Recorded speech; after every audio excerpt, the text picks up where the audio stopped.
경북도청 이전터 개발과 관련해 비슷한 용역들이 이뤄진 데다 용역 결과에도 없는 사업들이 추진돼 낭비 논란이 일고 있습니다. 시설에 갇힌 장애인 기획 시리즈, 오늘은 공약과 반대로 가는 대구시의 장애인 정책을 집중 취재했습니다. 제주도를 휩쓴 중국 자본이 유교의 본향인 안동 도산서원 일대 진출할 움직임을 보이고 있어 규모와 시기에 관심이 쏠리고 있습니다. 경주시 안강읍 주민들이 경주시가 환경오염을 유발하는 가축분뇨 처리 시설을 허가했다며 규탄 집회를 열었습니다. 여러분 안녕하십니까? 1월 30일 금요일 아침 대구 MBC 뉴스투데이입니다. 현재 우리 지역에 내리던 눈과 비는 대부분 그친 상태인데요. 낮부터는 찬바람이 강하게 불어오겠습니다. 또 주말 동안에는 아침에는 반짝 춥겠고 하늘은 대체로 맑겠습니다. 자세한 날씨 정미옥 기상캐스터입니다. 밤사이 안동과 봉화 등 북부 지역에는 2cm 안팎의 눈이 내려 쌓였는데요. 지금은 대부분 그친 상태이긴 하지만 아침까지 산발적으로 눈이 날리거나 빗방울 떨어지는 곳이 있겠습니다. 또 낮부터는 바람이 강하게 불어오기 시작하겠는데요. 낮 기온은 어제와 비슷하지만 바람 때문에 체감 온도는 이보다 더 낮겠습니다. 옷차림 따뜻하게 하고 나가시기 바랍니다. 또 내일 새벽부터 아침 사이에는 또 한 차례 산발적으로 눈이 날리거나 빗방울 떨어지는 곳이 있겠습니다. 그래도 종일 하늘은 맑기 때문에 아침 추위만 반짝 주의하신다면 날씨로 인한 불편함은 없겠습니다. 날씨였습니다. 대구의 미래와도 밀접한 관련이 있는 경북도청 이전터 개발 사업을 두고 용역비 낭비 논란이 일고 있습니다. 비슷한 용역이 두 차례나 이루어진 데다 용역 결과도 없는 사업들이 갑자기 추진되는가 하면 앞으로도 많게는 13억 원 이상의 용역비가 또 들어갈 예정입니다. 도성진 기자가 집중 취재했습니다. 대구시가 경북도청 이전터를 어떻게 개발할 것인지 지난해 8월 국토연구원에 맡긴 용역 결과입니다. 창조경제라는 큰 틀 아래 미래연구센터, 소프트웨어 종합학교, R&B센터 등 정보통신기술 기반의 벤처 육성과 인재 양성을 주 내용으로 담고 있습니다. 이 용역에 들인 돈은 1억 9,500만 원. 그런데 5달 전인 지난해 3월 미래창조과학부가 대구 테크노파크에 4,500만 원을 들여 맡긴 용역 결과에서도 미래연구센터 같은 ICT 기반 연구센터와 벤처 육성, 인재 양성 등 비슷한 내용을 담고 있습니다. 두 번의 용역 결과가 중복되는 내용이 많은 데다 이마저도 대구시와 삼성이 맡고 있는 창조경제혁신단지에도 거의 그대로 포함돼 정작 도청 이전터에는 그 효용 가치가 떨어지게 됐습니다. 삼성이 이제 안을 또 우리하고도 이상하게 자꾸 그런 식으로 내더라고요. 사실 우리 거를 뺏겨가는 거죠. 말하자면 기업들하고 막 굉장히 또 급하게 뭔가 막 이렇게 이제 해서 갑자기 뭐 그렇게. 게다가 대구시는 용역 내용에도 없는 수백억 원 규모의 드론 연구소를 도청 이전터에 유치했고 스마트폰 재활용 사업도 추진하고 있습니다. 상공단에 로봇 클러스터가 조성됐는데 원래는 이제 거기를 이제 하려고 하는데 지금 금년에 당장 그 입지를 정해야 들어갈 수 있는 공간을 정해야만이 국비를 받을 수 있고 이제 우리 사업 확정할 수 있다. 이렇게 돼서 일단은 이제 입지를 우리 쪽에서 이제 잡은 겁니다. 한마디로 용역 따로 개발 따로인 셈입니다. 대구시는 도청 이전터를 포함한 창조경제 밸리 연구가 필요하다며 또 12~3억 2천만 원짜리 용역을 맡길 계획입니다.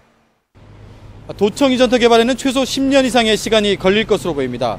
여기에 직간접적으로 확보된 용역비만 15억 원, 중복되는 사업에 용역비를 낭비하고 있다는 논란이 일고 있습니다.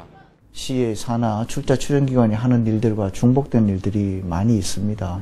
별다르게 새롭다거나 그런 거는 없고 또 그럼에도 불구하고 용역을 마치고 그 용역하고 상관없는 일들이 또 진행되고 있어서 용역이 낭비되고 있지 않는가 그런 생각을 가집니다. 창조경제라는 이름 아래 추진되는 용역들이 내용도 비슷한 데다가 반영도 제대로 안 되면서 용역을 위한 용역을 하고 있는 건 아닌지 철저한 점검이 필요하다는 지적이 제기되고 있습니다. MBC 뉴스 도성진입니다. 중소기업중앙회 대구 경북지역본부가 대구 경북지역 중소제조업체 193개를 대상으로 다음 달 중소제조업 경기 전망을 조사한 결과 중소기업 업황 전망 건강도 지수가 82.8로 한 달 전보다 1.1포인트 상승해 2달 연속 소폭 상승세를 보일 것으로 전망됐습니다. 대구는 80.9로 한 달 전보다 0.4포인트, 경북은 85.1로 한 달 전보다 2.1포인트 상승할 것으로 전망됐습니다. 생산과 내수 판매, 자금 조달 사정은 좋아질 것으로 전망했지만 경상이익과 원자재 조달 사정, 수출은 나빠질 것으로 전망됐습니다. 계절적 비수기가 끝나가면서 경기 회복 기대감은 살아나고 있지만 설 연휴로 조업 단축에 따른 생산 감소와 소비 심리 위축으로 내수 부진 우려가 있기 때문으로 분석됩니다. 대구시와 경상북도는 내년을 대구 경북 방문의 해로 정하고 중하권 관광객을 유치하기 위해 공동사업을 추진합니다. 이를 위해 오늘 오전 11시 대구시청에서 공동추진사업 보고회를 열고 실무자 협의와 전문가 의견 수렴에 나섭니다. 대구시와 경상북도는 한류 예능 프로그램 지원과 중하권 유학생 웹드라마 제작 지원, 유학생 활용 홍보, 관광 박람회 등 다양한 세부 계획을 마련해 다음 달부터 본격 추진할 계획입니다.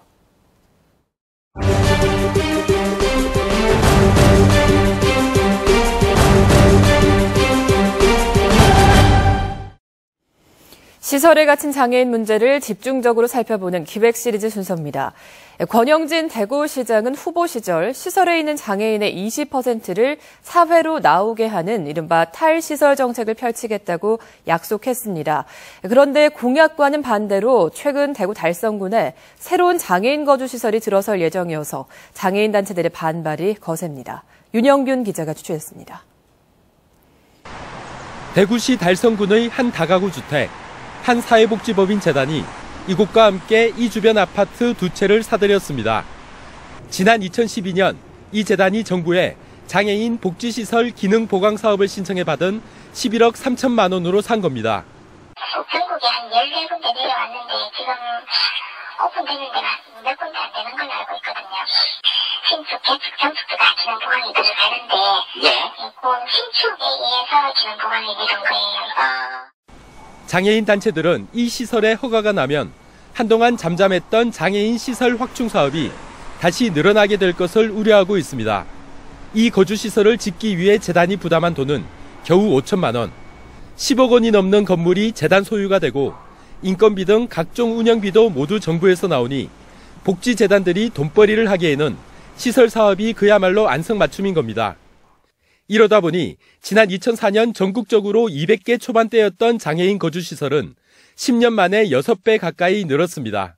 운영도 고립되고 외부적으로 잘 알려지지도 못하고 이런 상황들이 있는 반면에 또 한쪽에서는 그 재산, 공적인 세금으로 만들어진 그 법인의 재산이 그리고 그 법인에 모인 사람들이 또 하나의 정치력을 형성하면서 정경 유착이나 아니면 사회복지 유착이나 최근 들어 그 증가율은 주춤하고 있지만 장애인 탈시설 문제는 아직도 사회적 공감대를 형성하지 못하고 있습니다. 권영진 대구시장은 지난해 지방선거 대구시장 후보 당시 시설에 있는 장애인 20%를 나오게 할 것을 목표로 종합지원계획을 수립할 것을 약속했습니다. MBC 뉴스 윤영균입니다. 경상북도가 올해 지역 특성화 문화예술 교육을 담당할 단체를 공모합니다. 선정된 단체에는 1,000만 원에서 최고 2천만 원까지 운영비를 지원해 지역 주민과 어르신, 아동 등을 대상으로 한 문화예술 교육 프로그램을 운영하도록 합니다. 경북 도내에 있으면서 문화예술 교육 역량을 가진 단체나 기관, 시설은 신청할 수 있지만 학교나 경북도 산하기관은 참여할 수 없습니다. 공모 접수 기간은 다음 달 13일까지고 사업 설명회는 다음 달 3일 성주문화예술회관에서 열립니다. 대구시 교육청은 하루 1시간 밭간놀이와 일주일에 한 번 숲체험 활동을 통해 야외 활동을 늘리는 등 올해 유아교육 계획을 정하고 각 유치원에 안내하기로 했습니다. 또 협력학습 동아리를 운영하고 안전하고 즐거운 교실 문화를 조성토록 하는 등 유아 중심, 활동 중심의 협력학습을 활성화시킨다는 방침입니다. 이를 위해서 안전관리와 안전교육을 강화하고 유치원 운영위원회와 교원 능력 개발 평가 등을 지원하기로 했습니다. 제주도를 휩쓴 중국 자본이 유교의 본향인 안동 도산서원 일대에 진출할 움직임을 보이고 있습니다. 지난해 12월에 이어 이들은 오는 3월 다시 안동을 찾아서 구체적인 방안을 제시할 것으로 알려졌습니다. 이호영 기자가 보도합니다. 중국 베이징 몽궁화 문화전파 유황공사 대표 일행이 안동을 찾은 것은 지난해 12월 초. 이들은 1박 2일 일정으로 하회마을과 도산서원 일대를 둘러보고 동부리 3대 문화권 사업 지구에 관심을 표명했습니다. 특히 3대 문화권 지구와 도산서원 주변 땅 26만여 제곱미터를 사들일 의사를 보였지만 안동시는 개발 제한 구역이 많아 외국인 투자가 부적합하다고 설명했습니다. 저희들이 3대 문화권 사업 추진하면서 행정 절차를 거치는데 아마 수년을 거쳤으니까 아마 국책 사업으로 추진해도 그런데 이게 외국인 투자를 유치를 해서 일하는데 여러 가지 법적 제약사항이 많기 때문에 시간이 많이 걸린다는 점을 얘기를 했죠. 안동시는 이곳 관광단지 내 미분양된 땅을 중국인들에게 추천했습니다. 각종 기반 시설이 잘 돼 있어 곧바로 시설 공사가 가능한 곳입니다. 미분양된 부지는 15만 5천여 제곱미터, 4만 7천여 평이지만 중국인들은 넓을수록 좋다는 입장을 표명했습니다. 중국 자본은 이곳에 유화문화원을 개설해 공자를 비롯한 유교 관련 인물을 소개하는 성현박물관과 중국 관광객을 상대로 한 교육관, 호텔 등을 구상하고 있는 것으로 알려졌습니다. 중국인 현지인들을 이렇게 안동으로 와서 교육을 시키고 주변 문화를 체험하고 그리고 인근의 구미나 포항과 연계해서 이렇게 관광 루트를 이렇게 얘기하는 것 같습니다. 이들은 오는 3월 구체적인 계획을 갖고 안동을 다시 찾을 것으로 전해졌습니다. 중국 자본의 안동 진출은 관광객 유치에 도움이 되겠지만 중국식 유교 문화의 이식과 폐쇄적인 시설 운영 등을 하게 되면 이에 따른 부작용도 상당할 것으로 우려됩니다. MBC 뉴스 이호영입니다. 경상북도는 봄철 산불 조심 기간을 맞아 민간 헬리콥터 10석대를 빌려서 산불 예방과 초동 진화에 나섭니다. 지난해까지 임차 헬기는 12대였는데 이달 초에 김천시가 한 대를 더 확보함에 따라 모두 10석대를 권역별로 분산 배치했고 산불 현장까지 30분 안에 도착하는 골든타임 출동 태세를 갖췄다고 밝혔습니다. 산림청 대형 헬기는 예열 시간만 20분이 걸리는 데 비해 임차 헬기는 예열 없이 바로 이륙이 가능해 빠른 시간에 산불 현장에 투입할 수 있습니다. 대구 소방안전본부에 따르면 지난 3년간 발생한 가스레인지 취급 부주의 화재는 197건으로 재산 피해만 3억 원에 이르렀습니다. 이 가운데 75%가 가스레인지에서 음식물을 조리하다 발생했습니다. 대구 소방안전본부는 가스레인지 화재 예방을 위해서 안전장치를 달거나 가스레인지 주변에 불에 타는 물질을 두지 않는 등 화재 발생에 주의를 당부했습니다. 요즘 경주시는 시위와 집회로 잠잠할 날이 없습니다. 대형마트 허가를 위한 시유지 매각 반대 집회에 이어서 어제는 안강읍 주민들이 가축 분뇨 처리 시설 허가를 규탄하며 대규모 집회를 열었습니다. 김기영 기자가 취재했습니다. 대구시장은 최양식 시장은 지금 늦게 사퇴하라! 경주시 안강읍민들이 재선 1년도 안 된 시장의 사퇴 구호까지 한 것은 악취 발생 우려가 높은 축산 분뇨 시설을 하필 두류리에 허가했기 때문입니다. 경주시 안강읍 두류리는 갈 곳 없는 폐기물 처리업체가 공단을 이루자 경주시가 시예산 수백억 원으로 주민을 집단 이주시킨 흔치 않은 농촌 마을입니다.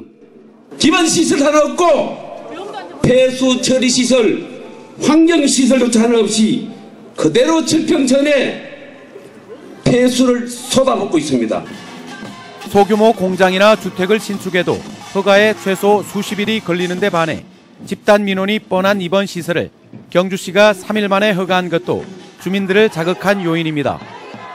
우리 안강읍민께 사죄하고 즉각 허가를 취소해 줄 것을 강력히 요구합니다. 또 분뇨 처리 시설 신청지가 건천읍과 서면, 외동읍, 내남면에 이어 이번에 안강읍까지 공통점은 인구가 적은 경주시의 행정구역 최외곽지라는 점입니다.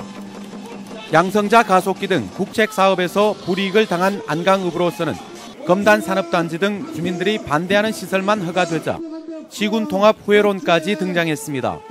일반 공업지역이라 허가에 법적인 문제는 없다 하더라도 혐오 시설인 만큼 최소한 여론 수렴이나 설명의 절차만 거쳤어도 이처럼 반발하지 않았을 것이라는 아쉬움이 남습니다. MBC 뉴스 김기영입니다. DGB 금융그룹은 어제 DGB 생명 서울본사에서 임시주총을 열고 새로운 계열사인 DGB 생명 대표이사로 오익환 씨를 선임했습니다.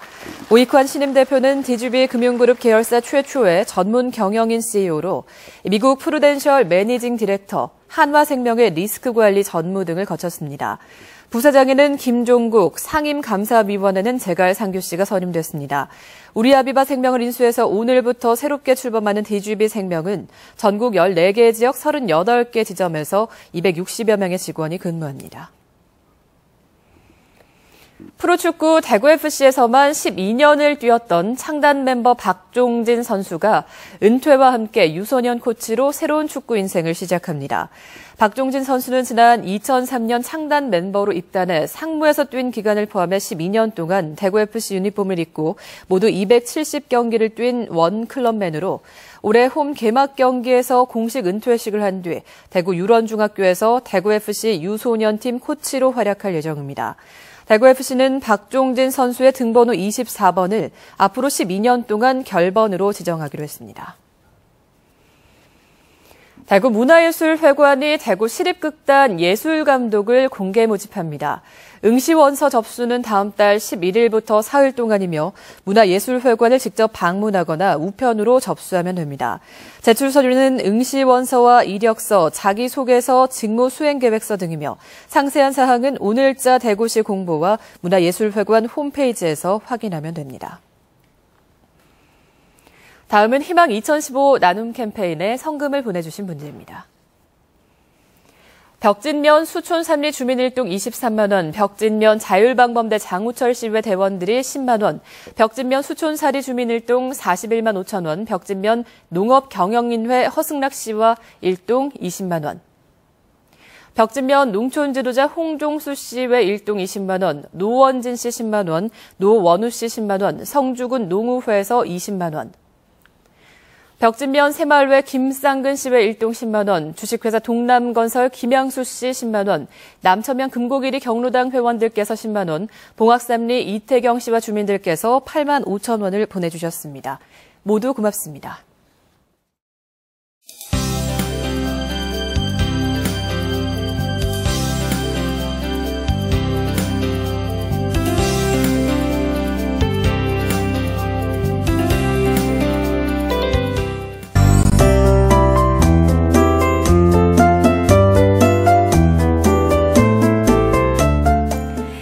밤사이 안동과 봉화 등 북부 지역에는 2cm 안팎의 눈이 내려 쌓였는데요. 지금은 대부분 그친 상태긴 하지만 아침까지 산발적으로 눈이 날리거나 빗방울 떨어지는 곳이 있겠습니다.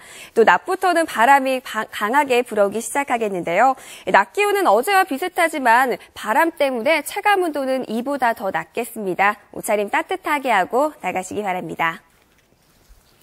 현재 비구름대는 동쪽 해상으로 대부분 빠져나간 상태입니다. 오늘 우리 지역은 고기압의 영향을 점차 받으면서 낮부터는 하늘이 맑아지겠습니다. 자세한 지역별 날씨입니다. 현재 기온 어제보다 조금 올라 있는데요. 대구와 청도 2도로 영상권에서 출발하고 있습니다. 구미의 현재 기온은 1도, 낮 최고 기온은 4도가 예상되고요. 북부 지역 한낮에는 3도 안팎을 보이겠습니다. 포항의 낮 최고 기온은 7도까지 오르지만 바람이 강하게 불어 체감 온도는 더 낮겠고요. 바다의 물결은 최고 4m로 동해 먼바다에서 매우 높게 일겠습니다. 내일 전국의 스키장은 대체로 맑겠는데요. 설원에 반사되는 자외선은 주의를 해주시기 바랍니다.